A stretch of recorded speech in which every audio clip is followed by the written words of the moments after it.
대세 상승장이 오면은 뭘 사도 올라간다 뭐 이런 얘기가 있는데 다 듣기 좋은 말이지 갈론만 가는 그런 시장이 꼭 반등장에서 나오기 때문에 이 부분을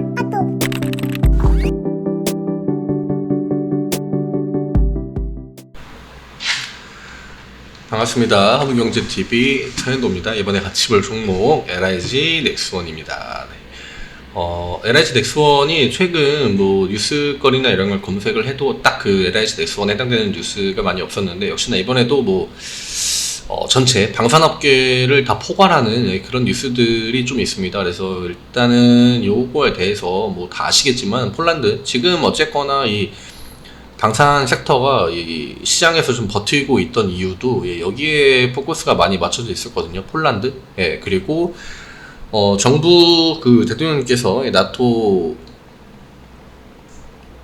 행사에 가셔가지고 회담에 가셔서 이제 그 정부 관계자 분께서 이제 브리핑을 했었죠. 뭐 우리나라의 첫 번째 외교, 세일즈 외교는 원전은 사실 다 MOU이기 때문에 원전이 아니라 아마 방산이 될 것 같다. 그러니까 실질적으로 어떤 결과물을 가져올 수 있는 그 분야가 방산이 될 것 같다라고 직접 이야기를 하셨었거든요. 그때 6월 말에 브리핑을 하실 때.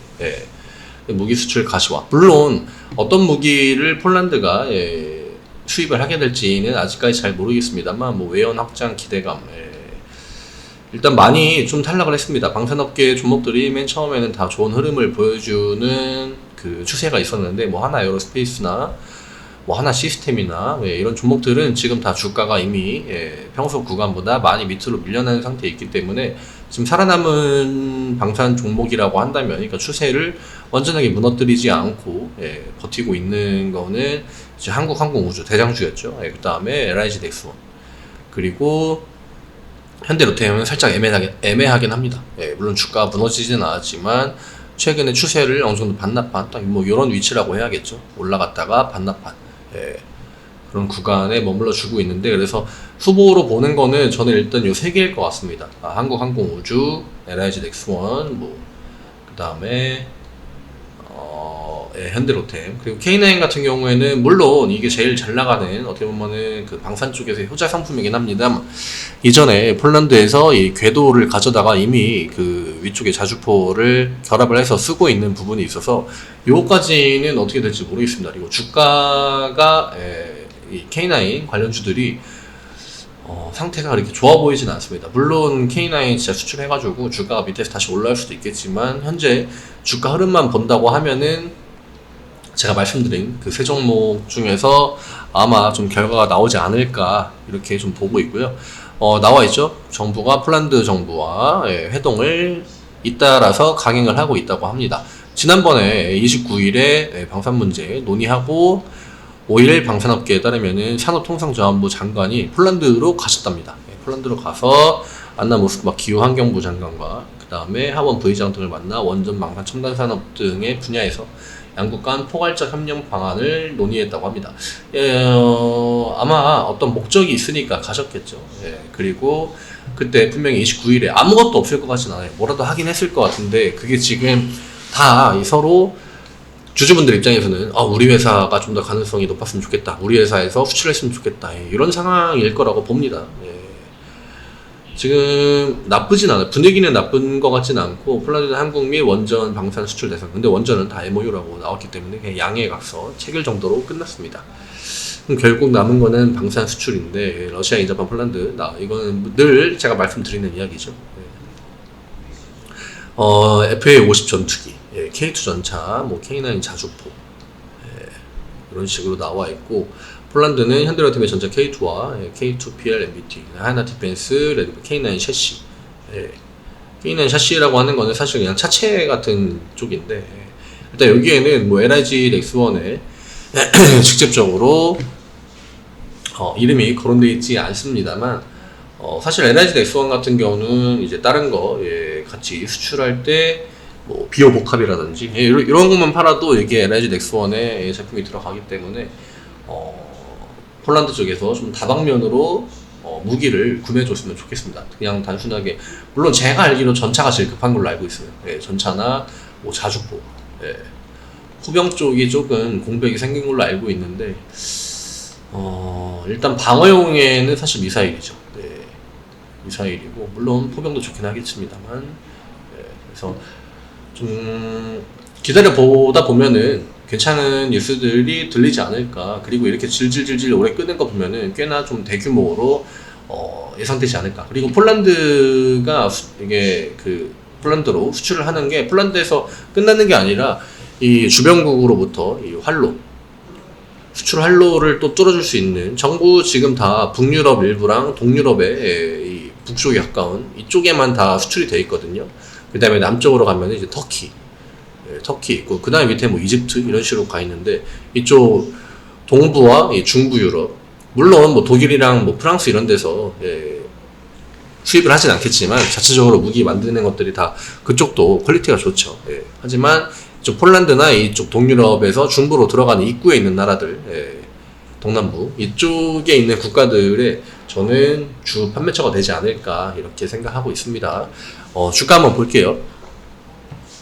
오늘 일단 시장이 굉장히 좋았던 거에 비해서는 플러스 0.28, 좀 아쉬운 수치입니다. 근데 오늘 시장을 주도했던 섹터 자체가 이 코로나 이슈로 인해서 바이오, 뭐 SK 바이오사이언스나 뭐 키트주, 백신주 관련 종목들이 많이 올라가면서 코스닥 지수 상승이 굉장히 좀 많이 나왔고, 그리고 그동안 좀 많이 빠졌던 종목들이 오늘 반등이 세게 나왔습니다. 그리고 그동안 시장에서 좀 강세를 보이던, 시장이 약할 때, 그러니까 지수가 약세를 보일 때 어느 정도 강세를 보이던 종목들은 오늘 같은 날 크게 반등을 하지 못했습니다. LIG 넥슨도 그 중에 하나고요. 뭐 친환경이나 방산, 그리고 최근에 뭐 건설주들, 이런 예를 들면은, 그다음에 현대차 그룹주들도 그렇죠. 최근에 시장이 안 좋을 때 강세를 보였던 다 업종들인데, 이 종목들이 오늘 다 크게 반등을 하지 못했습니다. 지수가 굉장히 좋았음에도 불구하고. 그래서 뭐 시장이 물론 한 차례 더 반등이 나와주거나 뭐 주중에 반등이 한 번 더 나와준다고 하면은 아마 오늘과 같은 분위기의 흐름이 한 번 더 나오겠지만, 지수가 빠질 때는 또 이쪽 종목들이 다 같이 내려올 거고, 시장이 하방일 때 강했던 종목들이 또 그런 날 다시 한번 양봉을 뽑아내지 않을까, 저는 이런 식으로 일단 이번 주 시장을 좀 보고 있습니다. 그래서 오늘은 어쩔 수 없는 부분인 것 같아요. 그동안 시장이 안 좋을 때 버텼던 게 있기 때문에. LIG 넥슨 일단 기관이 매도를 했습니다. 오랜만에 좀 매도했는데, 금투 투신 연기금 수량 물론 크진 않기 때문에 이 전날과 비교해서 뭐 35분의 1 수준이죠. 35,000주, 그다음에 오늘 1,000주 정도. 투신 매도한 거는 뭐 이전에 또 매수한 양이 많아서 아직까지 뭔가 큰 의미를 부여하기는 힘들 것 같습니다. 수급 자체로 봤을 때 나쁘진 않아요. 이게 오늘 기관이 매도했는데 외국인도 같이 매도했다, 혹은 개인이 그냥 풀매수를 때렸다, 이렇다고 하면은 좀 이야기가 달라지겠지만, 일단 오늘은 좀 버티는 수급이 나왔습니다. 또 이런 식으로 이 메인 주체가 매도를 할 때 외국인이 한번 받아주면은 그냥 버티는 수급이라고 보긴 하거든요. 수급이 크게 전환이 됐다고 보기보다. 그리고 기관의 매도량도 그렇게 생각보다 많지 않았습니다. 오늘 시장이 좀 좋았던 영향이 이 수급에 그대로 나타나지 않나. 시장이 다시 한번 밑으로 밀리려고 할 때 그날 수급이 어떻게 돌아오는지를 봐야 될 것 같습니다. 차트상 7만원 구간을 밑으로 이탈했다가 지금 2번 연속으로 좀 지켜줬고요. 이 라인은 이번 주는 무조건 좀 지켜줘야 되는 자리라고 보고 있습니다. 뭐 나중에 좋은 소식이 들리더라도 그 호재가, 주가가 어느 정도 좀 올라갈 수 있는 위치에서 나와야 진짜 주가의 호재로 반영이 되는 거지, 밑에까지 다 내려와가지고 여기서 호재 나오면은 올라도 이 호재로 인해서 한번 오른다고 해도 이 전에 주가가 주로 위치했던 구간까지 못 올라올 가능성도 있거든요. 근데 이런 것들이 사실 굉장히 안 좋습니다. 왜냐? 나는 폴란드 보고 지금 LIG 넥슨을 버티고 있는데, 그동안 시장이 약간 좀 이상한 흐름 보이면서 뭐 65,000원, 6만원까지 밀렸네. 근데 폴란드 아직 있으니까 기다려보자 하고 폴란드 이슈가 딱 시장에 나왔는데 6만원에서 65,000원까지 회복하고 더 이상 추가 상승 안 나오고, 이러면 굉장히 애매해지거든요. 내가 기다렸던 건 이건데. 그래서 지금은 일단 버텨주는 게 중요합니다. 오늘 같은 시장 분위기가 나온다고 하면은 저는 버틸 수 있을 것 같아요. 시장 하방 압력이 크게 있는 건 아니니까. 다만 시장에서 뭔가 돋보이는 포지션을 잡진 못하겠죠. 오늘은 여기까지 좀 정리를 해드리고요. 중요한 거는 7만원은 그냥 시장이 반등이 나와도 일단은 LIG 넥스원이 지켜줘야 되는 자리다. 그리고 시장이 약할 때 수급이 어떻게 돌아가는지 다시 한번 턴을 해주는지 이런 부분들 키포인트일 것 같고, 어쨌거나 폴란드 관련해서 진행되고 있는 부분은 맞는 것 같습니다. 다만 이후에 나올 결과물들이 어느 정도의 규모로 나올지 이것도 사실 많이 좀 궁금하긴 합니다. 요거에 따라서도 지금 남아있는 종목이 몇 개 없다고 했는데 그 중에 또 누구는 탈락하고 누구는 올라갈 수 있는 그런 또 계기가 되지 않을까, 정리를 이렇게 하는 게 이렇게 하면 될 것 같습니다.